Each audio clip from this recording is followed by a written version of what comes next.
First power sharing. Chapter का name क्या है? Power sharing. हिंदी में सत्ता की साझेदारी।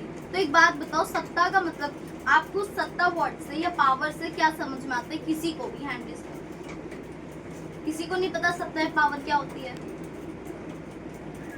साझेदारी, शेयरिंग, ये तो पता होगा। बताओ क्या होते हैं? कुछ शेयर करना, बांटना। सत्ता की साझेदारी सिंपली मीन्स पावर शेयरिंग, मतलब कि हम पावर को या सत्ता को बांट रहे हैं। अब एक क्वेश्चन आता है कि हम क्यों बांटते हैं पावर को, क्यों बांटते हैं सत्ता को? क्योंकि लोगों को इक्वालिटी हो सके। हाँ, लोगों को इक्वालिटी हो सके। इक्वालिटी कैसे? अगर पावर, जैसे कि अगर सारी पावर, पूरे देश की पावर सिर्फ मेरे पास है, तो ये क्या डेमोक्रेटिक कंट्री होगी? नहीं ना, नहीं। ये डेमोक्रेटिक नहीं होगा। यहाँ तो राजतंत्र हो जाएगा। क्यों? क्योंकि पावर जो है सिर्फ एक के हाथों में है, एक के पास है। अगर हम पावर को बांटते हैं, पावर को डिवाइड करके अपने देश को चलाते हैं, तब वो एक लोकतांत्रिक देश बनता है। ठीक है, एक कंसेप्ट क्लियर हुआ कि हम सत्ता की साझेदारी, पावर को शेयर क्यों करते हैं। क्लियर हुआ?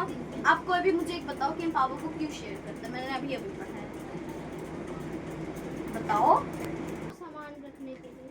सामान रखने के लिए ताकि और देश अच्छे से चल सके, एक हाँ। बंदे की पावर से नहीं, अलग सुचारू अलग रूप से अच्छे से चल सके। और लोगों के साथ भेदभाव ना हो। भेदभाव। सिंपली इसका एक ही कारण है, रीजन है, मैंने तुम्हें बताया है कि हम इसीलिए पावर को शेयर करते हैं, बांटते हैं, ताकि जो पावर है एक इंसान के हाथों में नहीं ना रहे। रहे।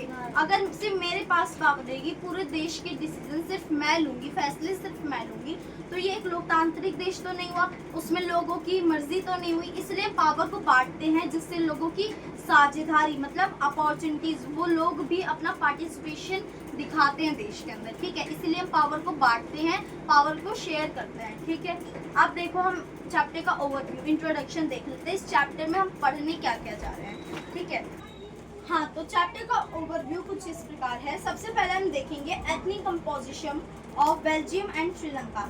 एथनिक कंपोजिशन क्या होता है? हम एथनिक कंपोजिशन किसका देखेंगे? हम इस चैप्टर में ना मेनली दो कंट्रीज के बारे में बात करेंगे। किन दो? कौन दो कंट्रीज हैं? पहली है श्रीलंका और दूसरी है बेल्जियम। ठीक है, पहली है कौन सी? श्रीलंका और दूसरी है बेल्जियम। ठीक है, इन दोनों के हम किसकी बात करेंगे? एथनिक कंपोजिशन की बात करेंगे। किसकी बात करेंगे? Ethnic composition. अब एक क्वेश्चन आता है, भाई एथनिक कंपोजिशन क्या है? हमने तो इससे पहले, आज से पहले तो ये टॉपिक पढ़ा ही नहीं। तो देखो, सिंपली किसी भी देश का अगर हमें एथनिक कंपोजिशन जानना हो, तो एथनिक कंपोजिशन के अंदर बहुत सारी चीज़ें आ सकती है, जैसे कि उस देश के लोगों के बारे में जानना, वहाँ का कल्चर कैसे है, वहाँ का ट्रेडिशन कैसा है, वहाँ की पॉपुलेशन, आबादी कितनी है, वहाँ की जनसंख्या कितनी है, वहाँ अलग अलग कौन कौन प्रकार के लोग रहते हैं, वहाँ डाइवर्सिटी है या नहीं है, डाइवर्सिटी है भी तो किस किस प्रकार में। देखो, डाइवर्सिटी अलग अलग प्रकार में होती है, जैसे खाने में, पीने में, पहनने में, अपने कल्चर को फॉलो करने में। हमारे इंडिया एक डाइवर्स कंट्री है, जैसे कि हम सभी को पता है। इंडिया एक डाइवर्स कंट्री क्यों है? हमें ये बताओ। क्योंकि उसमें अलग अलग लोग रहते हैं, अलग अलग। आपने पहले चैप्टर में पढ़ा हुआ ना, विविधता में एकता, पढ़ा है ना?